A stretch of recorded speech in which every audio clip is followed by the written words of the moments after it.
What is up, you guys? Welcome back to No Pilled. I am sorry I am yet again late on another video, but I was really busy for the last week. My in-laws were in town visiting, and I'm sure you all know how crazy it can get when you have family coming to visit. But I'm here now, so that's all that matters. And I know that a lot of you guys have saw my post in my community tab. So today I wanted to talk a little bit about the working class, and I have done a video on Gen Z before, but I'm going to also make them kind of like the focus of this video as well. But I'm also going to be incorporating the other generations into this topic. Now, a main issue of discussion is Gen Z and millennials as well actually get thrown into this category as being lazy and not hard workers or having a high turnover rate in employment. And a lot of them living at home with their parents and stuff like that. Now, I ran a poll in my community tab and I asked you guys to vote on that.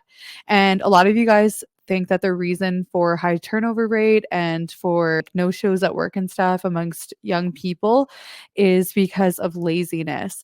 Now, I think that is one of the factors, but I also think the other categories that I put in my poll, like entitlement, motivation, mental illness, are all part of it as well. But today I'm going to explain why all of those things are coming up within the current generations.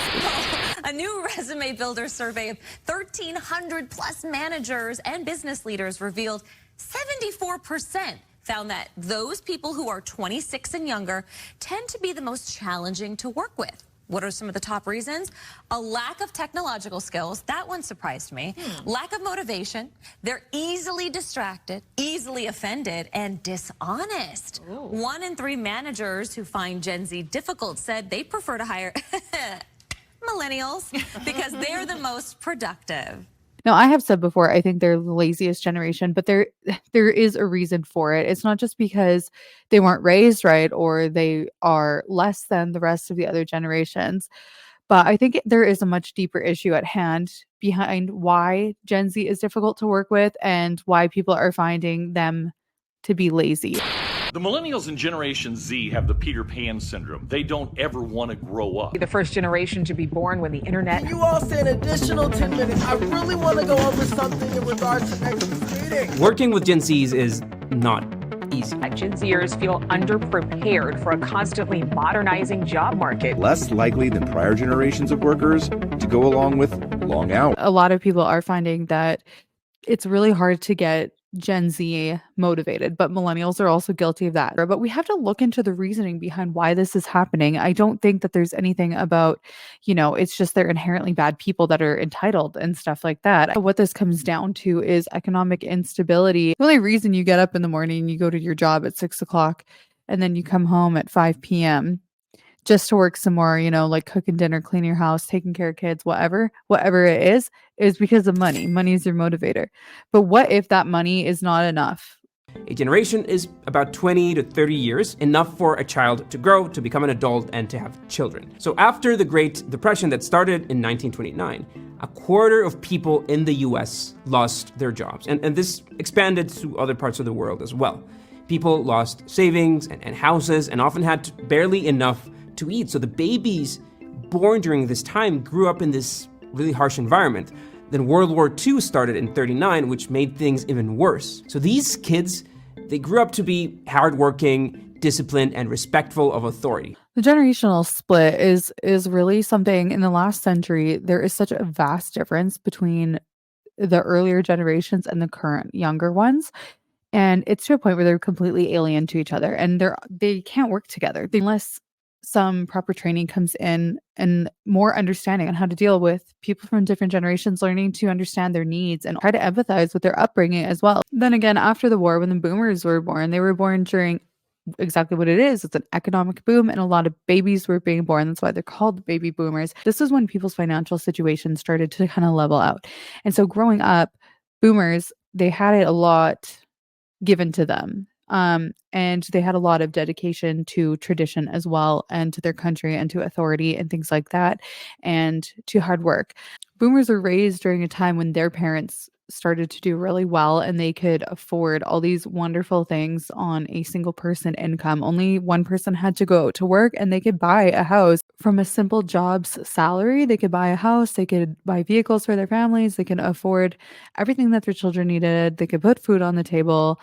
And have room for luxury as well. So boomers grew up with a lot of luxury compared to nowadays what is happening.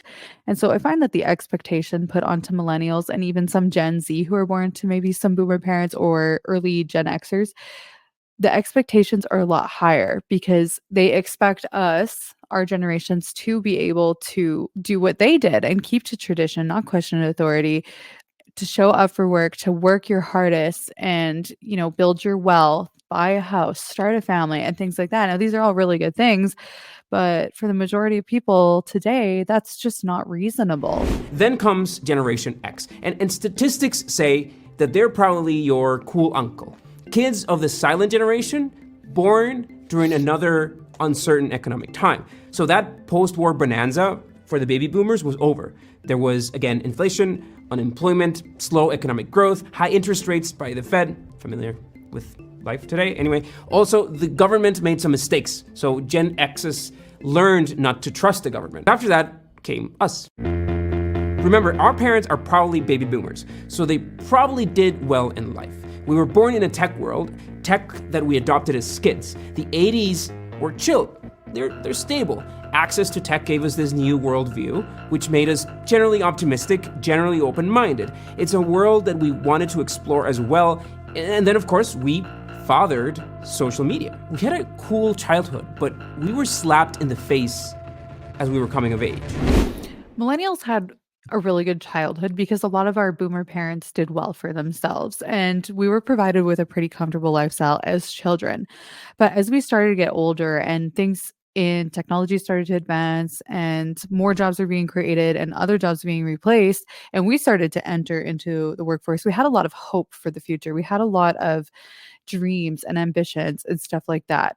But what hit us the most was huge recession, economic recession. 2008 was a big one. And, over time, things became more and more unstable. So it was harder and harder for millennials to find jobs, their first jobs. They would graduate school with tens of thousands, maybe not hundreds of thousands of dollars of debt.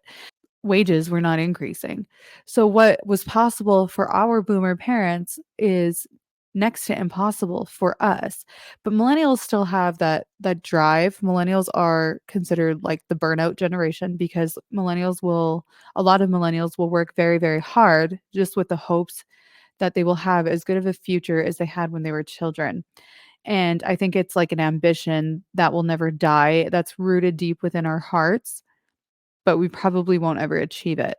Now, moving on to Gen Z. So, the generation that gets trashed the most, I think, out of everybody that I have heard who like to trash people based on their generation, it is mostly Gen Z. Now, are they lazy? Yeah. Are they unmotivated? Yeah. Is it through any fault of their own? No, I don't think so. I think actually they are kind of on the tail end of what we're dealing with, but it's just getting harder and harder. However, I think with Gen Z is they are fed up. But Gen Z, following the burnout generation, have just decided that they're not going to put up with this shit. If they don't have money to be their motivator, then there better be something else. They better, like their job, be comfortable in their job. They're going to have to go there every day. They're going to have to be there for more than 40 hours per week. They're going to be having to put up with people like older generations who don't want to work with them because they want to treat them like shit. They have bosses that treat them like shit and they're barely getting paid enough money to afford rent. A lot of them are still living at home, and even millennials are living at home. A huge chunk of Gen Z and millennials well into their 30s live at home with their parents because it's just not reasonable to buy a house. They can't afford it. They can't afford rent. They can't afford to have a vehicle, to pay their rent and their utilities, to buy food. And so because they can't afford their basic necessities, a lot of people think, Gen Z, if they didn't waste their money on so much crap, then they would be able to do this. No, it doesn't matter.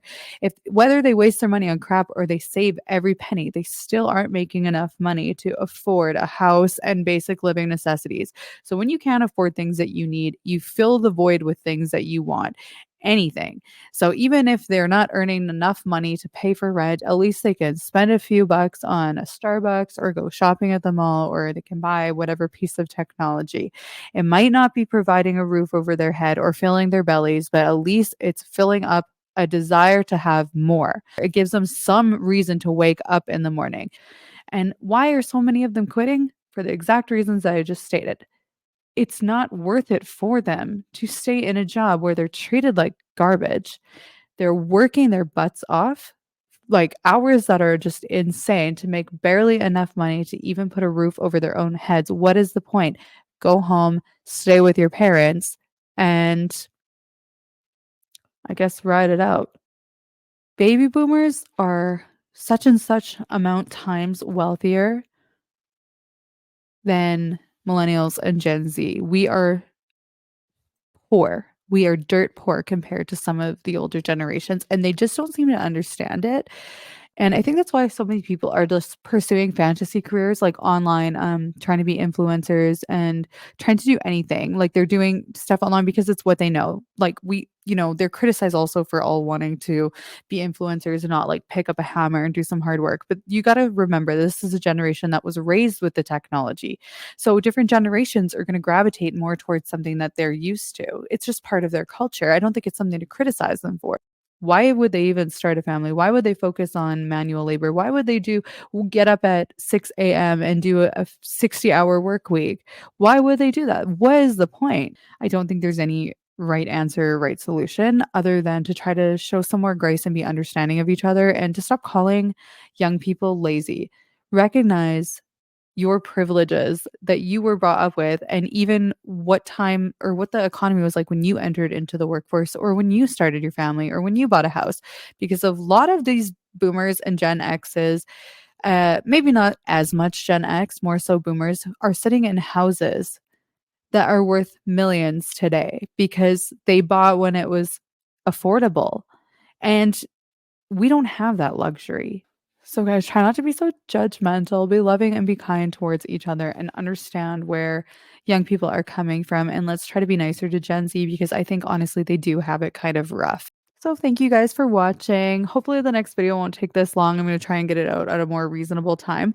Subscribe to No Pilled if you have not yet subscribed, like and share this video, and I will see you guys in the next one.